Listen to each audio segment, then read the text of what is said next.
सभी साथियों को मेरा सादर नमस्कार, अभिवादन, अभिनंदन। मैं सोचता रहता हूँ कि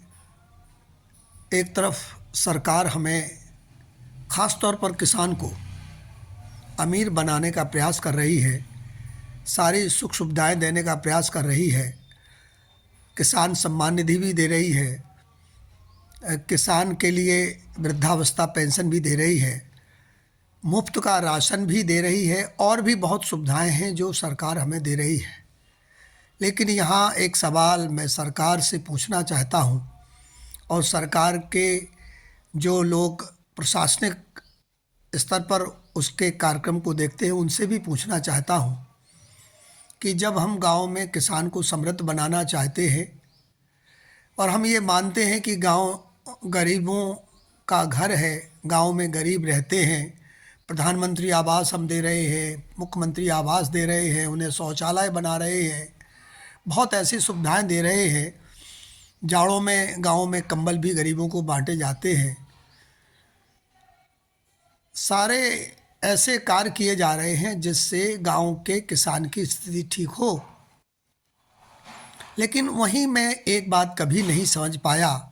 आज भी मेरी समझ में नहीं आ रही है, और यदि किसी की समझ में आए तो मुझे ज़रूर समझाएं। हो सकता है मैं मंद बुद्धि का हूँ, मुझे मेरी बुद्धि कम हो, मेरी समझ में नहीं आ रही हो बात, तो ये बात मैं प्रश्न के रूप में रखना चाहता हूँ। मुझे उत्तर यदि कोई दे सके तो दे, और यदि सरकार के नुमाइंदे, सरकार के अधिकारी, वरिष्ठ अधिकारी, मैं तो उस पोस्ट पर नहीं पहुँच पाया, हो सकता मेरी योग्यता ना रही हो, लेकिन जो उस पोस्ट पर पहुँचे हैं, जो अपने आप को मानते हैं कि हमने भारत की सर्वश्रेष्ठ सेवाओं में अपना स्थान बनाया है, तो मैं सबसे और उन सभी आदरणीयों से, माननीय मंत्रियों से, सांसदों से, विधायकों से जो उस जगह पर पहुँचे जहां मैं नहीं पहुंच पाया, उन सबसे ये सवाल मेरा है कि जब एक गांव गरीब है, जब एक गांव को विकास की आवश्यकता है, जब गांव में किसान को पेंशन की ज़रूरत है, उसे सम्मान निधि की ज़रूरत है, उसे आवास की ज़रूरत है, तो उस गांव में, गरीब गांव में जो शराब के ठेके खोले जा रहे हैं, आखिर उस शराब को उस गांव में कौन पीने जाएगा? कौन खरीदेगा उन ठेकों से शराब जो गांव में ठेके खुले हैं? मैं ललितपुर से बोल रहा हूं, इसलिए मैं ललितपुर की बात करता हूं। मुझे नहीं मालूम कहीं और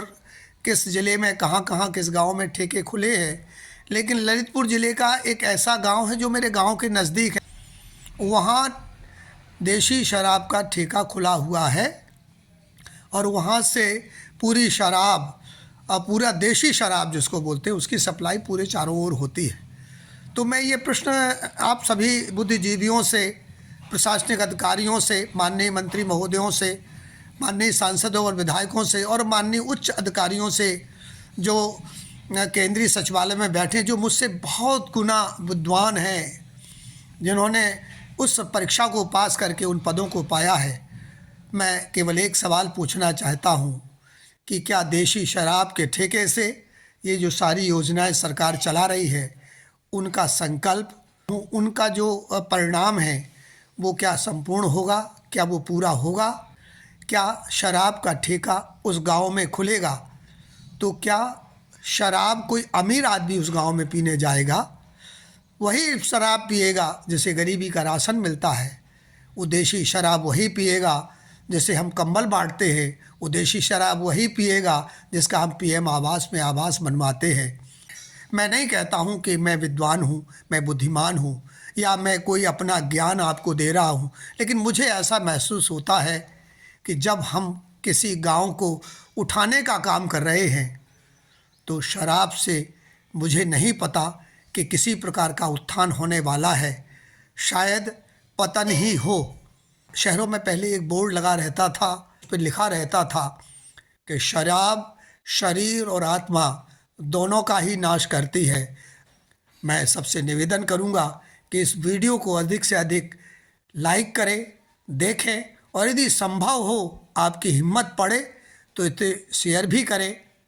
इसी निवेदन के साथ राघवेंद्र सिंह ललितपुर की ओर से जो प्रश्न छोड़ा जा रहा है,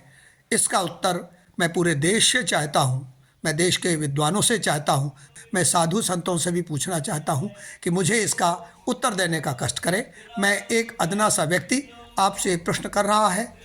जय हिंद, जय भारत, जय माँ भारती, वंदे मातरम, जय अम्बे, हर हर महादेव।